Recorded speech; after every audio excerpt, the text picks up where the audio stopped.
Hai, berjumpa lagi dengan saya, Andi Patimatul Islamiyah. Di video kali ini kita akan membahas materi pelajaran prakarya kelas 7 semester 1. Jangan lupa buat yang baru gabung, support channel Andi Patimatul Islamiyah dengan cara klik like, komen, share, dan subscribe. Jadi di video kali ini kita akan membahas materi prakarya kelas 7 semester 1 bab 1 tentang kerajinan serat alam. Yuk simak materinya, mari kita belajar. A. Serat alam. Bahan serat adalah suatu jenis bahan berupa potongan-potongan komponen yang membentuk jaringan memanjang yang utuh. Menurut Kamus Bahasa Indonesia, serat adalah suatu material yang perbandingan panjang dan lebarnya sangat besar dan molekul penyusunnya terorientasi terutama ke arah panjang. Istilah serat sering dikaitkan dengan sayur-sayuran, buah-buahan, dan tekstil. Sayuran dan buah-buahan merupakan makanan berserat tinggi yang sangat baik bagi sistem pencernaan makanan. Serat juga digunakan sebagai bahan baku tekstil. Bahan serat alam dikenal orang sejak ribuan tahun sebelum Masehi. Beberapa bukti sejarah mencatat bahwa bahan serat alam sudah dipergunakan sejak tahun 2640 sebelum Masehi. B. Jenis dan karakteristik bahan serat alam. Bahan serat alam berasal dari alam. Limbah serat alam mudah diurai dalam tanah. Bahan serat alam yang dimaksud adalah bahan organik yang tidak diolah kembali melalui proses dan penambahan bahan kimia, sehingga keasliannya tetap terjaga dan diutamakan. 1. Serat dari tumbuhan. Serat yang berasal dari tumbuhan dapat dilihat berdasarkan bagian-bagian tumbuhan. Adapun serat yang berasal dari tumbuhan dapat diklasifikasikan menjadi 4 bagian. Yang pertama, serat bagian biji. Yang kedua, serat bagian batang. Yang ketiga, serat bagian daun. Yang keempat, serat bagian buah. 1. Serat dari biji. Tumbuhan memiliki biji yang beraneka ragam. Beberapa biji telah memenuhi persyaratan untuk diolah sebagai bahan serat. Contohnya, biji dari pohon kapas dan kapuk. 2. Serat dari batang. Setiap tumbuhan memiliki batang. Struktur batang yang dihasilkan tumbuhan tentunya tidak sama satu dengan lainnya. Jenis batang yang menghasilkan serat alam dapat berupa jenis batang yang berkambium atau tidak berkambium. Contohnya, batang pohon anggrek, melinjo atau ganimon, mahkota dewa, beringin, yongkori, flex, juta, rosella, henna, prami, urena, kenap, dan sun. 3. Serat dari daun. Tumbuhan yang dapat diolah sebagai bahan serat dari daunnya tidaklah banyak. Namun, banyak orang memanfaatkan serat dari daun sebagai bahan baku produk tekstil. Contohnya, serat daun mendong atau purun tikus, daun nanas, daun pandan berduri, daun enceng gondok, daun abaka, daun sisal, dan daun henequin. 4. Serat dari buah. Tumbuhan yang memiliki buah sangatlah banyak dan beragam. Namun, yang menghasilkan buah yang dapat diolah menjadi bahan serat alam tidaklah banyak. Buah yang sudah dimanfaatkan sebagai bahan serat adalah kelapa. Buah kelapa memiliki serabut yang melapisi buah. Serabut tersebut telah banyak digunakan sebagai bahan serat. 2. Serat dari hewan. Serat yang berasal dari hewan banyak disukai oleh negara-negara Eropa. Serat tersebut memiliki tekstur yang lembut dan halus. Sifat serat hewan menghangatkan sehingga orang-orang yang tinggal di daerah musim dingin sangat memanfaatkan serat ini.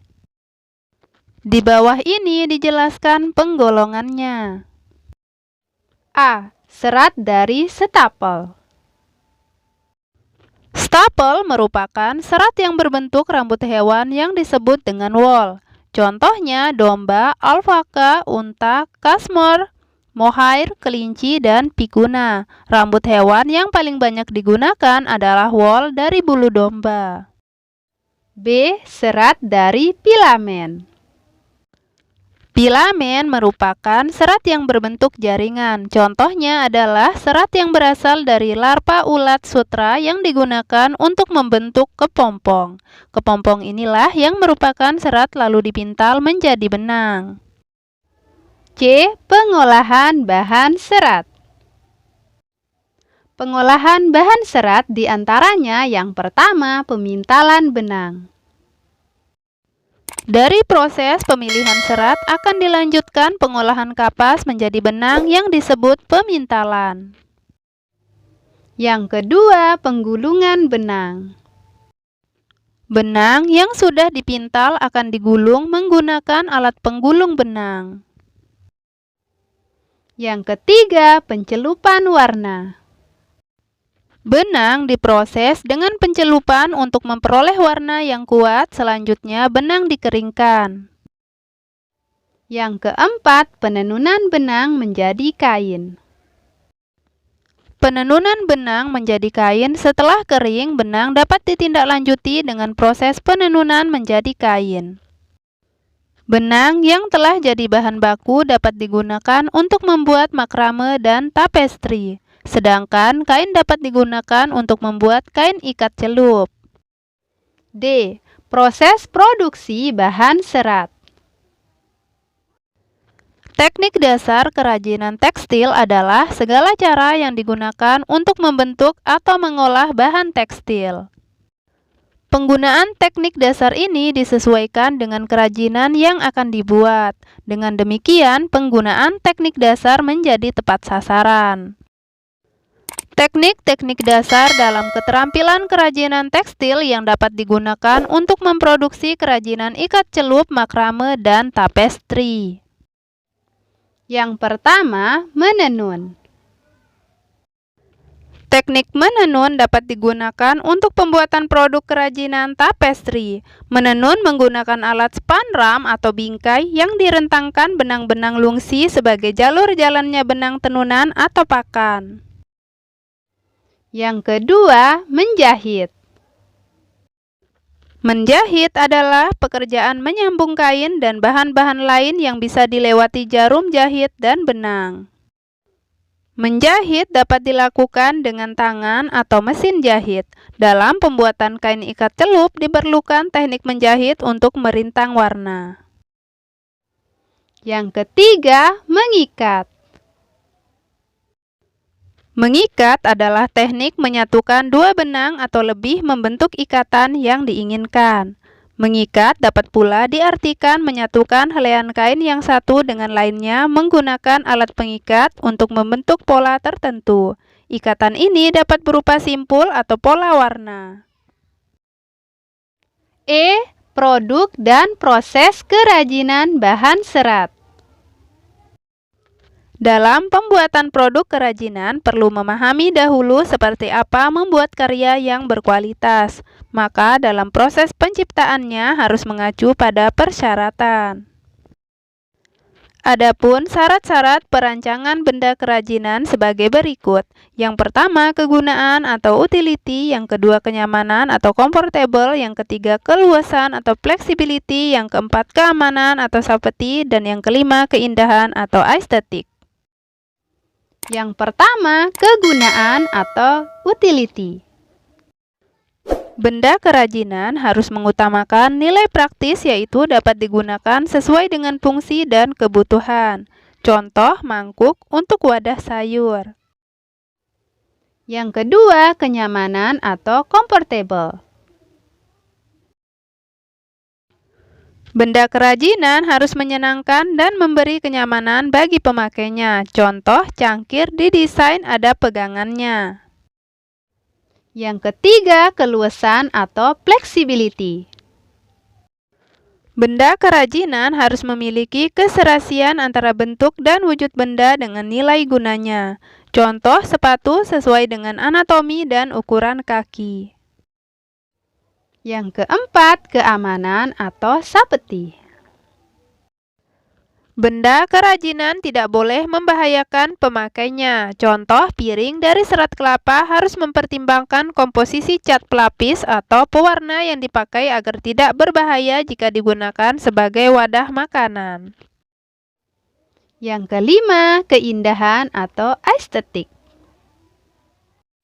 Benda yang indah mempunyai daya tarik lebih dibanding benda yang biasa-biasa saja. Keindahan sebuah benda dapat dilihat dari beberapa hal, di antaranya dari bentuk, hiasan atau ornamen, dan bahan bakunya.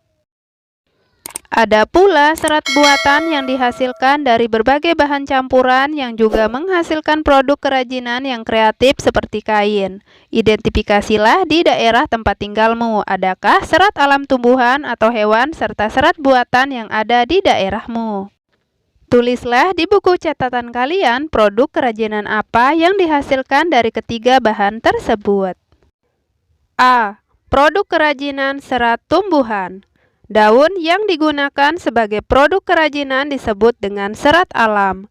Serat alam yang biasa digunakan diantaranya daun eceng gondok, daun pandan, daun jagung, daun pisang, daun kelapa, daun lontar, daun pandan, dan daun pohon gebang. 1. Bahan serat tumbuhan.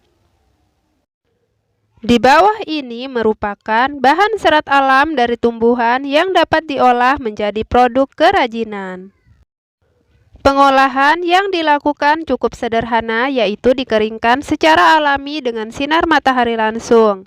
Serat pelepah pisang, serat daun pandan, serat eceng gondok. Bahan-bahan serat alam dapat menghasilkan produk kerajinan tangan yang beraneka ragam, misalnya tas, dompet, topi, alas meja, dan tempat lampu. 2. Alat produksi kerajinan serat tumbuhan. Alat yang digunakan untuk membuat produk kerajinan dari bahan serat alam cukup banyak. Peralatan digunakan sesuai kebutuhan. Ada pula peralatan berat yang digunakan dalam pembuatan kerajinan tertentu, seperti mesin jahit, mesin tenun, mesin pemisah sabut kelapa, dan aneka mesin lainnya yang disesuaikan dengan kebutuhan bahan serat alam. Ketiga, produk dari kerajinan serat tumbuhan. Bahan serat alam yang berasal dari serat atau sabut kelapa dapat diproduksi sebagai keset atau bahkan sebagai isi bantal. Bahan serat alam dari daun atau pelepah pisang, pandan, atau enceng gondok dapat diproduksi menjadi berbagai bentuk kerajinan yang memiliki fungsi pakai dan fungsi hias dengan menggunakan teknik anyam.